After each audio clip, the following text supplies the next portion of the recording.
దీపావళి సంబరాల్లో సీఎం చంద్రబాబు సందడి చేయనున్నారు. విజయవాడలో ప్రముఖ వ్యాపార కేంద్రమైన బీసెంట్ రోడ్డుకు వెళ్లి అక్కడి చిరు వ్యాపారులతో ముచ్చటిస్తారు. జీఎస్టీ తగ్గుదల కారణంగా ఆదాయంలో వచ్చిన మార్పులు, వ్యాపారం గురించి అడిగి తెలుసుకోనున్నారు. ఇదే సమయంలో వినియోగదారులతో కూడా ఆయన ప్రత్యేకంగా మాట్లాడి సూపర్ జీఎస్టీ, సూపర్ సేవింగ్స్ కార్యక్రమం గురించి వివరించనున్నారు. ఆ తర్వాత నేరుగా పున్నమి ఘాట్లో society for vibrant of Vijayawada ఆధ్వర్యంలో జరిగే దీపావళి సంబరాల్లో చంద్రబాబు పాల్గొంటారు.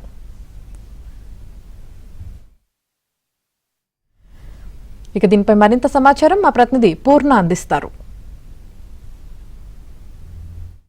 సొసైటీ ఫర్ వైబ్రెంట్ విజయవాడ ఆధ్వర్యంలో ఈరోజు దీపావళి వేడుకలు అయితే జరగబోతున్నాయి.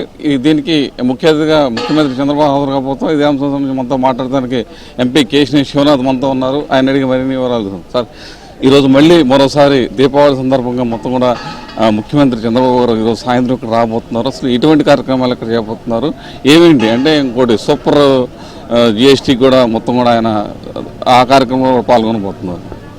ముందుగా గౌరవ ముఖ్యమంత్రి నారా చంద్రబాబు నాయుడు గారు విజయవాడ పర్యటన సందర్భంగా మొత్తం 3 కార్యక్రమాల్లో పాల్గొనబోతున్నారు. మొదటిగా బీసెంట్ రోడ్లో ఉన్న వర్తకులకి, అంతేకాకుండా స్ట్రీట్ వెండర్స్తో కూడా ఆయన ఇవాళ ఇంటరాక్షన్ చేయబోతున్నారు. దాంట్లో భాగంగా వాళ్ళతో జీఎస్టీ గురించి అవగాహన, అంతేకాకుండా వాళ్ళ సమస్యల గురించి కూడా మాట్లాడతారు.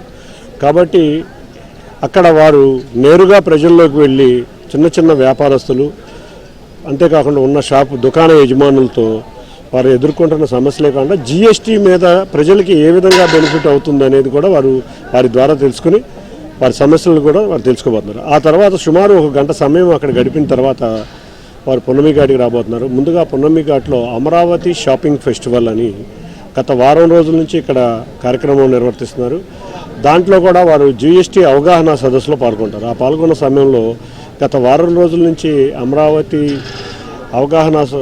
అమరావతి షాపింగ్ ఫెస్టివల్లో కస్టమర్లకి కొన్ని గిఫ్ట్స్ కూడా లక్కీ డ్రాలు తీయటం జరిగింది. దాంట్లో కొంతమందికి వారు బహుమతులు కూడా ఇస్తారు. ఆ తర్వాత 3వ కార్యక్రమంగా విజయవాడ ఉత్సవ committee vibrant society of Vijayawada వారి ఆధ్వర్యంలో జరిగే దీపావళి వేడుకల్లో కూడా ముఖ్య అతిథిగా పాల్గొంటారు.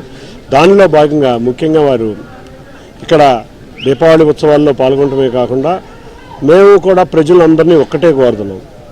వారం రోజుల క్రితం మనకి గౌరవ ముఖ్యమంత్రి గారు నారా లోకేష్ గారు ద్వారా ఆంధ్రప్రదేశ్ రాష్ట్రాన్ని అంతటికీ కూడా దీపావళి వెలుగులు వచ్చినాయి. ఏ విధంగా అంటే గూగుల్ అనే సంస్థ విశాఖపట్నంలో ఆర్టిఫిషియల్ ఇంటెలిజెన్స్ డేటా సెంటర్ పెట్టడం చూస్తే ఇవాళ అన్ని రాష్ట్రాలు కూడా దీపావళి మెరుపుల్లాగా ఎక్కడికక్కడ క్రాకర్లు మోత వినపడుతుంది. కాబట్టి అటువంటి సంస్థని తీసుకొచ్చినందుకు గౌరవ ముఖ్యమంత్రి వర్యులు వారం క్రితమే ఆంధ్రప్రదేశ్లో దీపావళి తీసుకొచ్చిన సందర్భంగా వారికి ధన్యవాదాలు తెలుపడానికి విజయవాడ ప్రజలందరూ భారీగా వచ్చి ఈ దీపావళి కార్యక్రమంలో పాల్గొని వారు చేసిన ఈ భారీ కార్యక్రమానికి ధన్యవాదాలు తెలపాలని విజయవాడ ప్రజలందరినీ కోరటం జరుగుతుంది. కెమెరామెన్ విలియమ్స్తో పూర్ణ, ఏబీ ఆంధ్రజ్యోతి.